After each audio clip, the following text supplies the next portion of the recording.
Salut mon frérot, j'espère que tu vas bien, j'espère que voilà, tu te portes bien. Dans cette vidéo, je vais juste t'expliquer de manière concrète comment tu peux arrêter de flinguer ta vie. En fait, comment tu peux retrouver des niveaux de dopamine normal, tout simplement, qui pourront et qui résoudront en fait littéralement tous les problèmes que tu as dans ta vie. Tu vas arrêter de t'ennuyer, tu vas commencer à plus te concentrer et à plus faire des actions qui réellement changent ta vie en fait.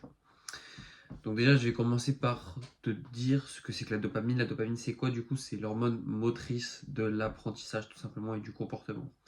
C'est elle qui va créer ta motivation et t'apporter en fait ce réel désir d'agir, en fait, quelque part. Alors, contrairement à ce que tu penses, la dopamine, c'est pas quelque chose qui est stimulé par le plaisir, mais par l'envie de ce plaisir, en fait. Et plus l'attente vers ce plaisir va être longue, et plus la dopamine va être sécrétée en masse en fait. C'est-à-dire que si par exemple tu révises pendant 3 mois pour avoir un 10 sur 10 à ton examen, frérot, tu vas avoir beaucoup plus de dopamine que quelqu'un qui a révisé pendant 1 heure son examen et qui va avoir 10 sur 10 également, tu vois. C'est là que vient la nuance. Maintenant, il faut que tu fasses attention puisque la dopamine joue littéralement un immense rôle sur ta santé mentale. Quand tu as un niveau bas de dopamine, tu as quelqu'un qui n'a pas envie de rien faire, qui a une fatigue mentale qui est conséquente, et tu te rapproches en fait des syndromes, des symptômes pardon, de la dépression en fait, tout simplement. Tu vas, comme j'ai dit, avoir une barre d'énergie super basse, l'envie de rien faire, et c'est dommage. Et au contraire, frérot, quand ta dopamine elle est beaucoup trop haute, t'es quelqu'un d'impulsif. T'es quelqu'un de profondément impulsif, de profondément assez colérique, qui va venir vite s'énerver, ok. En plus de ça, tu vas avoir des petits troubles psychiques, tu vas avoir des montagnes russes d'émotions, tout simplement, frérot, qui vont tout simplement se rapprocher de la schizophrénie ou d'autres choses comme ça. Maintenant, frérot, il faut bien que tu comprennes que le monde qui t'entoure, il est conçu littéralement pour hacker ta dopamine. On te bombarde de plaisirs rapides, courts, qui viennent court-circuiter en fait ton système de motivation. Tu vois, par exemple, quand tu scrolles sur TikTok, YouTube, Insta, tu vas voir une hyper stimulation. Toutes les vidéos super courtes ou quoi, elles vont t'apporter plein de micro-récompenses en fait. Et ton cerveau, il va devenir accro à cette micro-récompense. Pourquoi? Parce que il va fournir un effort nul. Donc le seul effort littéralement que ton cerveau fournit, c'est faire bouger ton pouce de haut en bas comme ça. Et il va recevoir des récompenses massives vers lui. Du coup, il est logique ton cerveau. Il se dit, si je fais pas beaucoup d'efforts et que j'ai une récompense de fou, go faire ça. Go tout le temps faire ça en fait. Et c'est ça qui littéralement te flingue en fait. Parce que ton cerveau devient addict à ça. T'as plus le temps de t'ennuyer. Tu vas refuser tous les efforts qui ne t'apportent pas autant de dopamine que t'apporte le scroll, le porno, la malbouffe ou quoi. Et aujourd'hui, c'est littéralement ce qui flingue ta vie en fait. Parce que toutes les actions que tu dois faire, que tu veux faire au fond de toi pour changer, tu les fais pas parce qu'elles te stimulent pas assez. Je sais pas, tu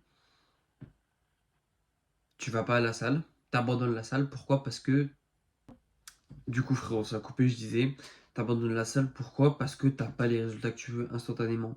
En fait, le souci avec tout ça, c'est que ton cerveau s'est littéralement habitué au fait de produire peu d'efforts pour avoir une grosse récompense. Et ton cerveau s'est habitué à ce monde virtuel où littéralement tu ne fais pas d'effort et tu as une grosse récompense. Ce qui fait que quand il est confronté au monde réel, où il faut de gros efforts pour avoir une grosse récompense, il y a un choc. Ton cerveau il le vit comme une agression. Pourquoi? Parce qu'il s'est habitué à rien foutre et que d'un coup, il doit travailler. Et ça flingue ta vie, littéralement.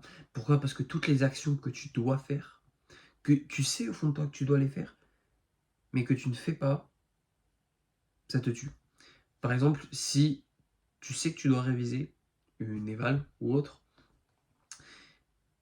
et que tu ne la révises pas, tu sais que c'est mauvais pour toi. Pourtant, tu ne la révises pas. Pourquoi? Par flemme. Parce que le simple fait de réviser ne te stimule plus autant qu'avant, à cause de ton téléphone. Le simple fait de réviser puis d'avoir une bonne note, ça fait gros effort, grosse récompense. Alors qu'à côté de ça, ton cerveau, c'est un être logique. Il va venir comparer les choix qu'il a. Il va comparer la révision. Il va se dire, ok, quand je révise, qu'est-ce qui se passe? Donc je fais un effort mental énorme et j'ai une récompense plutôt correcte. Par contre, à côté de ça, je peux scroller, je peux me branler, je peux aller au tacos. Et là, tiens, c'est bizarre, je fais un effort tout petit et j'ai une récompense énorme. Et du coup, ton cerveau, il est logique. Et il va choisir l'effort petit et la récompense énorme. Et ça te flingue. Maintenant, concrètement, frérot, comment tu peux te débarrasser de ce problème? C'est le cœur de la vidéo. Il faut que, déjà, dans un premier temps, tu comprennes que tu ne dois pas tout enlever d'un coup. Supprimer d'un coup toutes les sources de plaisir, d'écran, de malbouffe, de jeux vidéo, de porno ou autre, c'est trop radical. Ton cerveau le vit comme une agression. En fait, c'est violent ce que je vais te dire, mais c'est vrai. Tu es littéralement addict à ça, en fait. Tu es devenu addict, on est tous addicts. Et si tu supprimes tout d'un coup, ton cerveau le vit comme une agression, en fait. Et ton cerveau est fait pour fuir l'agression, pour fuir le combat, pour fuir tout ça, en fait.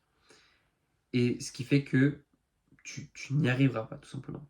Ton cerveau, il fonctionne par un autre processus, il fonctionne par des répétitions progressives.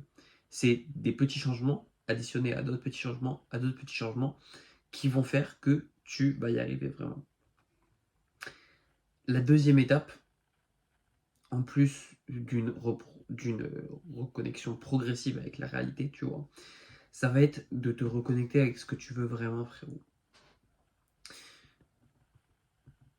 En fait, ta dopamine qui est générée par tes écrans, tu dois pas la supprimer, tu dois la rediriger. En fait, ton énergie mentale, au lieu d'aller sur Insta, ok, faut qu'elle soit redirigée tout simplement vers tes projets, vers ce que tu veux vraiment.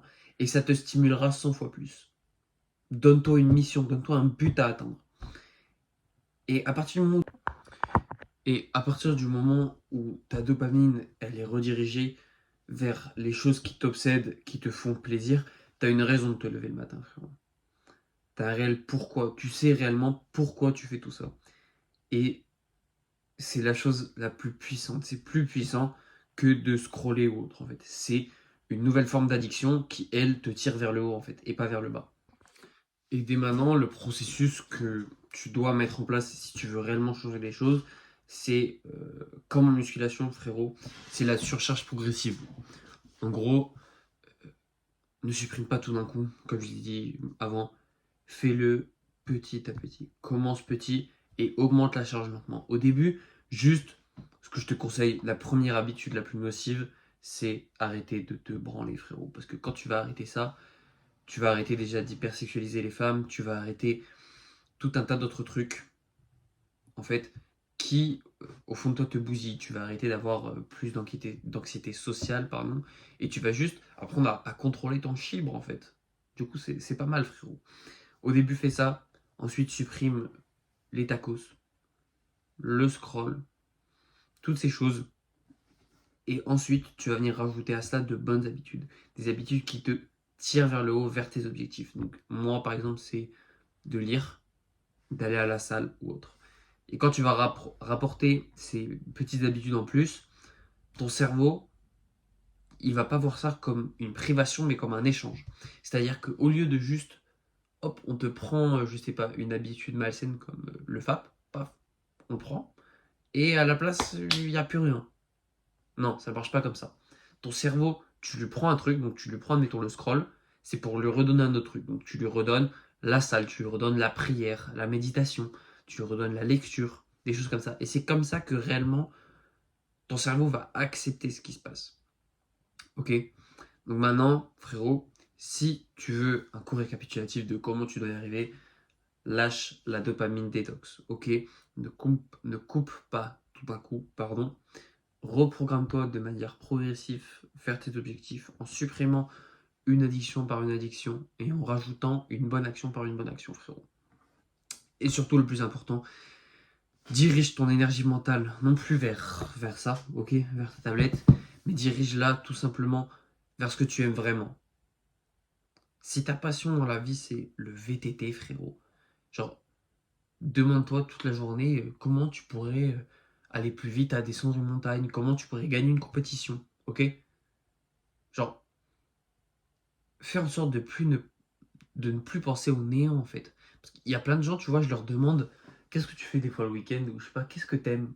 Tu vois, c'est quoi tes passions? Juste je demande des fois à des personnes, c'est quoi tes passions? Et ils me répondent, rien. Genre, il n'y a pas plus désolant, en fait. Il n'y a pas plus désolant que juste tes passions, ça soit sortir, scroller et jouer à Clash Royale, frérot. C'est désolant. T'as même pas de passion, t'es même pas animé par quelque chose. Je sais pas, tes passions, ça peut être lire, faire de la moto, faire de la cuisine, coudre, même faire de la couture, frérot. Et non, il y en a qui n'ont pas tout ça. Alors fais en sorte de trouver ces passions, en fait. Dirige ton attention parce que tu aimes vraiment. Et à partir de ce moment-là, il y a quelque chose qui va réellement changer, frère. Bon, alors, je te dis ciao. J'espère que cette vidéo t'aura plu. J'espère que tu auras passé un bon moment en la regardant. Applique, applique à ta vie tout ça. Les résultats se ressentiront au bout d'un mois. Ok, au bout de un mois, 2 mois. Là, c'est Winter Arc. On attaque le Q4, le quatrième trimestre de l'année. C'est le moment d'éclater tes objectifs. C'est le moment où tu vas sortir un peu moins. On t'invitera moins sur des plans ou des choses comme ça. Profite-en pour être focus sur toi. Je te dis ciao.